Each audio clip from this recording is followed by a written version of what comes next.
visiting France last year with a tour led by Dr. Sue Morter, and we went to several holy sites. One of the sites we went to was called Santa Baume, and that means holy cave. The site was at the top of this really tall mountain, and you had to crawl or walk up this very rocky, steep path for almost an hour to get there. And then once you got there, there was this cave. It was really big, and this was the cave where Mary Magdalene and others stayed after they had to flee from the Palestine area, fleeing from persecution after the crucifixion. It was a holy site, and a lot of people make pilgrimages there. And personally, when I was there, I felt this sense of the sacred. It was so compelling to me that I felt compelled to get down on my knees and even put my head down against the rock. It was a sense of awe and reverence that I had just from being in this place that felt so holy.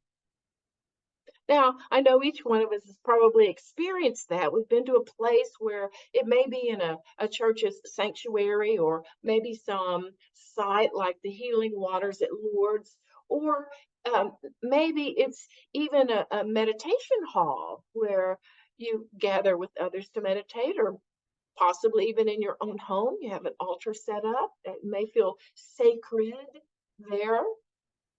Also, nature provides us many places. If you go to Sedona, there are several of the vortexes that you can stand in. Perhaps that's a place where you felt sacred or holy. Or maybe just in nature, walking along the Brushy Creek Trail. There are places that we feel the sacred, and it is a feeling. It's not just an intellectual thing. I know I'm in a holy place. It's I can feel something.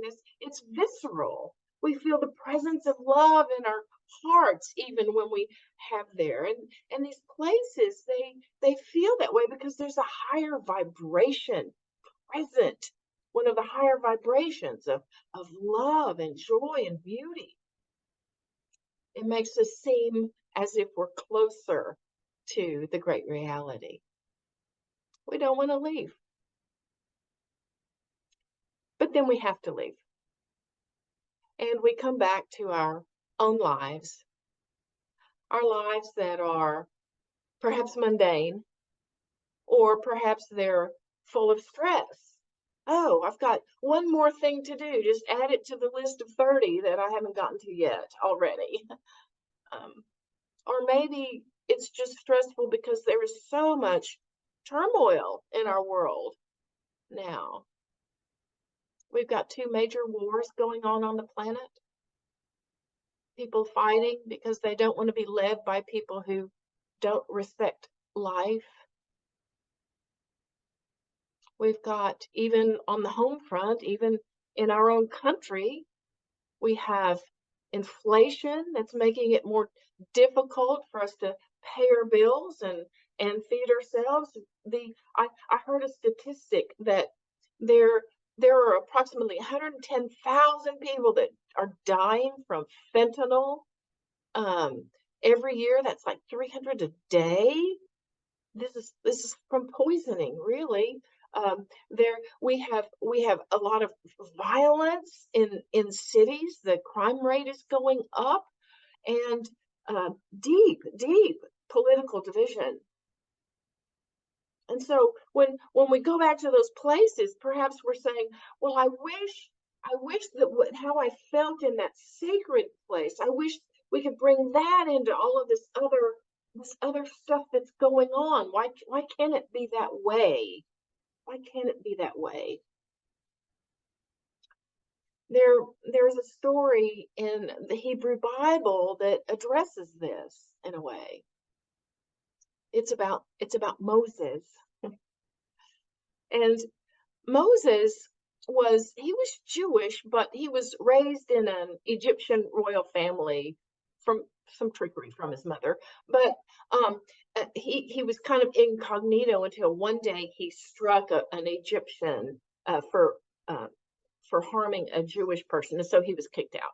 And so he wandered in the desert, stayed for 40 years.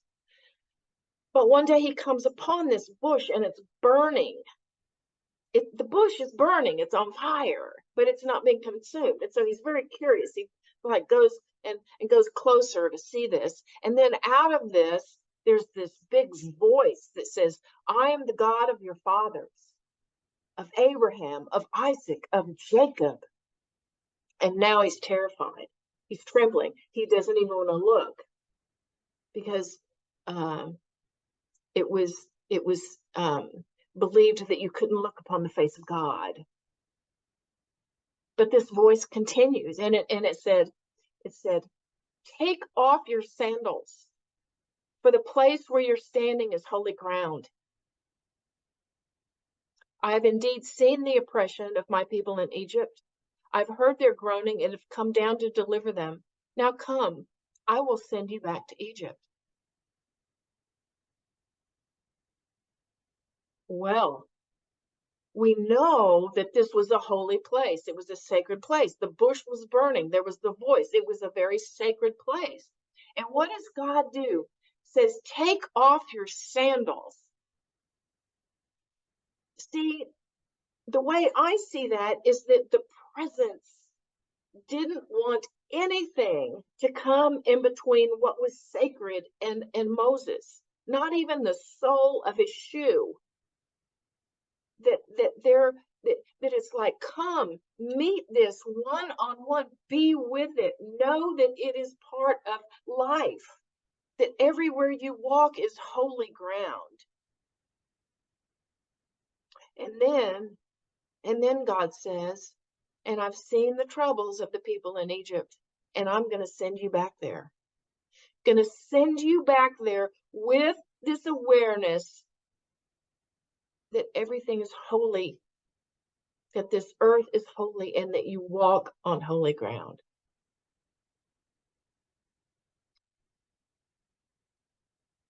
This is our journey. It's our journey to take what we see as the sacred, what we see as holy, into the rest of our lives. And of course, we realize there's only one thing ever happening, so it all really must be sacred. It all really must be holy. The presence is everything. It's not only in everything, it is everything. And so Ernest Holmes, in The Art of Life, says, Ernest Holmes was the founder of religious science, says, man is the center in the consciousness of God. And since God is everywhere, it naturally follows that we always stand at the threshold of the divine. We must dare to believe not only that there is a secret place of the Most High, but that we are in it now. We must dare to believe that we are in the sacred place of the Most High now, at all times. We're always standing on this holy ground.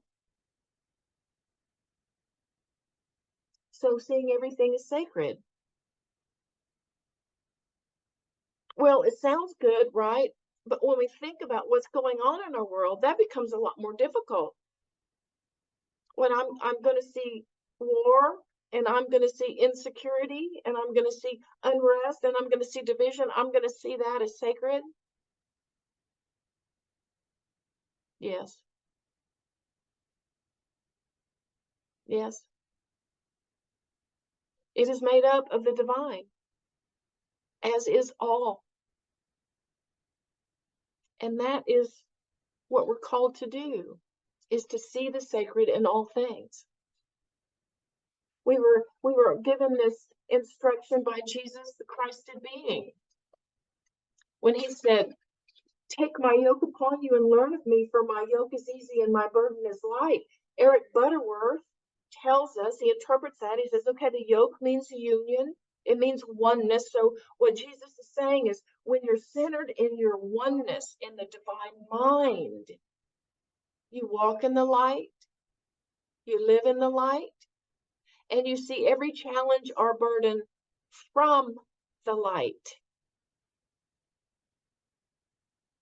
We walk, live, and see every challenge from the light.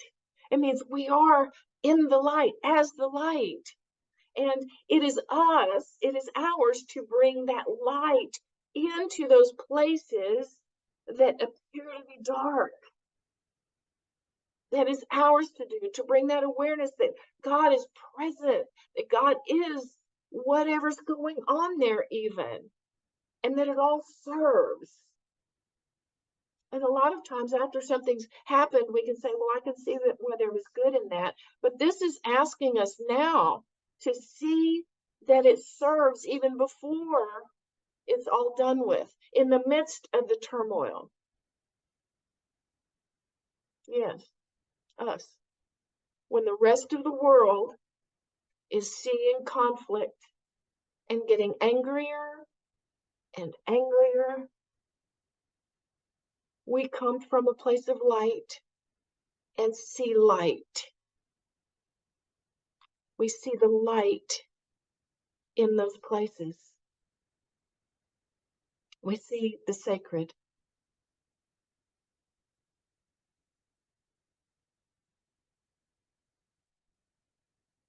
It's a pretty tall order. It's a pretty tall order to do that. I did bring a couple of tools for us to use this morning. As always, I like acronyms, and I have an acronym for today as well. It's 3M. And as a little bonus, the words actually make a sentence. So the sentence is multiplicity moves minds. So we'll start with multiplicity.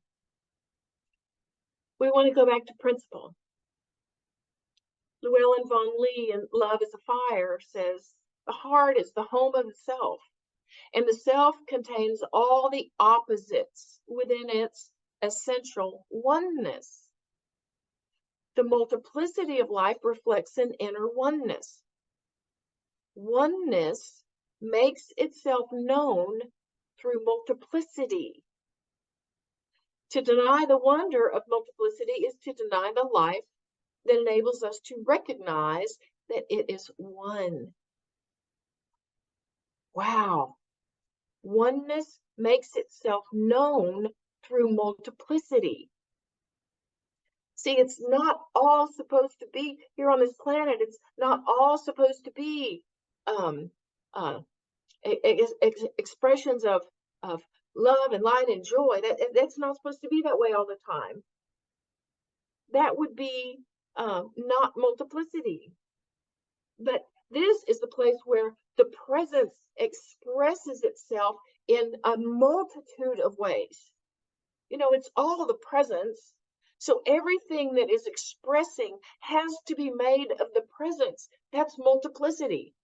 That's how the oneness is expressing as multiplicity. It's God's way of exploring its own being in all of its forms. Or as Mother Teresa said, in all of its distressing disguises. Multiplicity. What this awareness does is it calls us to allow multiplicity into our heart. And to never, never put anyone or anything outside of our heart. Multiplicity. Now the second M, moves. This is really about energy, which we know that everything at its fundamental level comes down to energy. And Dr. Thomas Sanner, one of my professors, had this to say: the entire universe is made up of one fundamental energy, which vibrates at different rates and is continually interacting with itself in the form of energy waves. The way that these energy waves interact determines the nature and the form of what we see and experience. The essence of this energy is love. One fundamental energy that moves, that interacts with other energy. It moves. Energy moves. It doesn't just stay stagnant. And so it calls us to move, us to hold this sense of the sacred, like when we're in one of those places that we call sacred, to hold that sense and to move with it into our world. As God told Moses, move with it. So let's just close our eyes to get an experience of that. Let's just close our eyes for a short moment. Take a deep breath in the belly.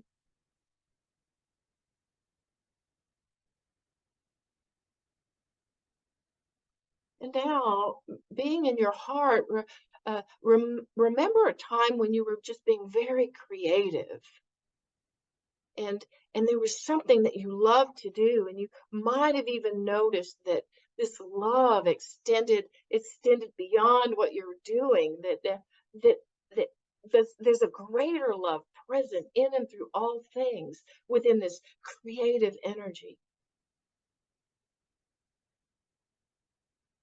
And now imagine yourself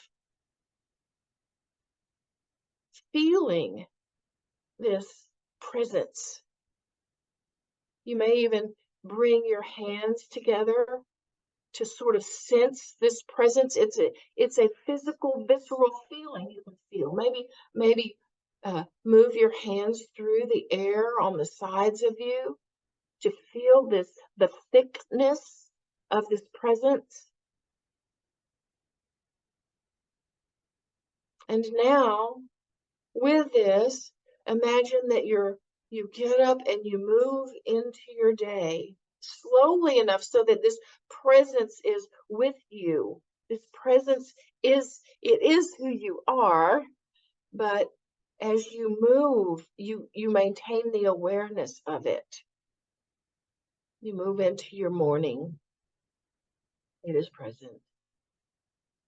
You move into the afternoon. It is still present. You move into the evening, still present. You lay your head down in the evening, it is still present. This essence of sacredness, this vibration, this energy field of the holy, it is with you always if we take the time to sense it. So in a moment, we're going to open our eyes. And when you open your eyes, keep the sense of the presence also with you then. So let's take a deep breath. And now gently open your eyes and hold that sense of the presence still. This is what we're called to do, is to move with this sense, to move with an essence of the sacred, the holy, the life. So that's the movement. The third M stands for minds. And we know that the mind, its job really is to distinguish one thing from the other, to look at this and say, oh, this thing is not like all those other things. And then to assess, because anything that's different, that's different in the landscape could be a danger. And so it's going to assess danger. It's going to bring fear in, and it's going to kick in some hormone chemicals so that we can run away. That's what the mind does. That's what it's designed to do. So we're not bashing the mind today, but we want to realize that the mind, because of how it sees in duality. It sees that way. And we want to be able to see unity. Joyce Rupp in prayer says, as we grow spiritually, we become ever more effective catalysts of love in the marketplace. We discover the Holy One within us and the Holy One beyond us. We learn that there are no divisions between the sacred and the secular when our vision is transformed. Our entire life becomes imbued with godness as we notice the Holy One's touch anywhere and everywhere. We want to begin to see that there are no divisions between the sacred and the secular. And to do that, our vision must be transformed. Well, how do we do that? One way is affirmations. Now, I know that, sometimes early off when we start a new thought, we do a lot of affirmations and then they kind of trickle down and maybe we end up not doing too many in later years. But the mind still needs training. And so affirmations are still great.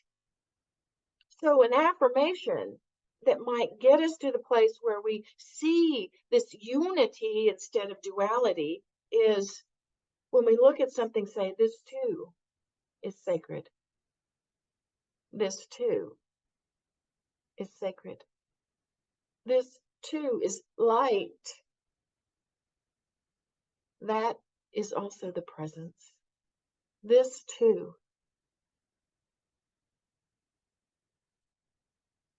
When we can see that the oneness is expressing in multiplicity, then we can begin to see that everything is divine, everything is the sacred. And that as we move in and through our world, we bring that sense of us and it lights up the world in the places that appear to be dark.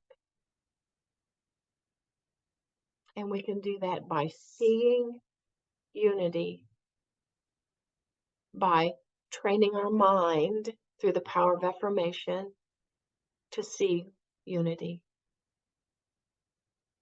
This too is sacred. So let's just settle in for a quick moment of prayer and meditation. As we close our eyes, we breathe deeply in the belly. We don't want to kick in that fight or flight response, so we breathe deep in the belly.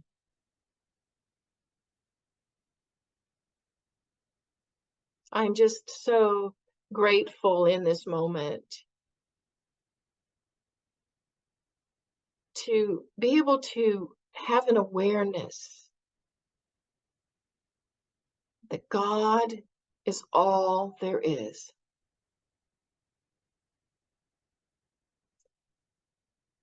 That we don't have to be good for God to come find us. We don't have to go to a sacred site, experience the presence. We don't have to be in front of an altar. That this presence is omnipresent, everywhere present. And it is present in its fullness in all places. Meaning all of the love is present within each of us, as each of us, as all things animate and inanimate, made out of this one presence. And in this awareness, we recognize that we are made of the very vibration of love. Before there are atoms and before there are cells and electrons, there is love. And upon this foundation of love, we are built. And so in this awareness of the essence of life, of the essence of the sacred that we are, and that I speak my word. That each of us today experiences the presence in a more full way, experiences the sacred as themselves.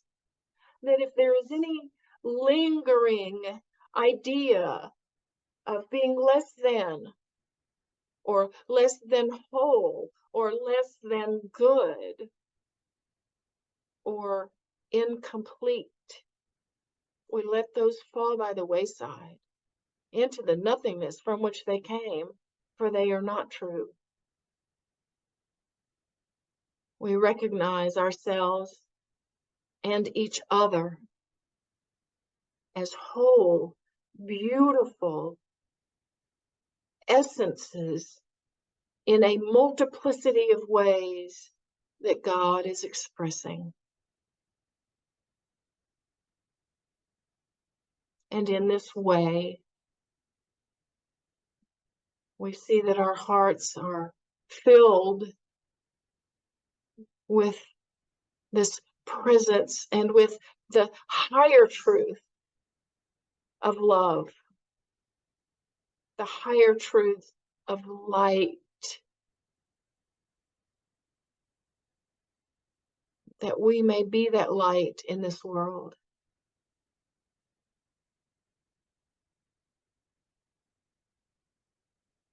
I speak my word that each of us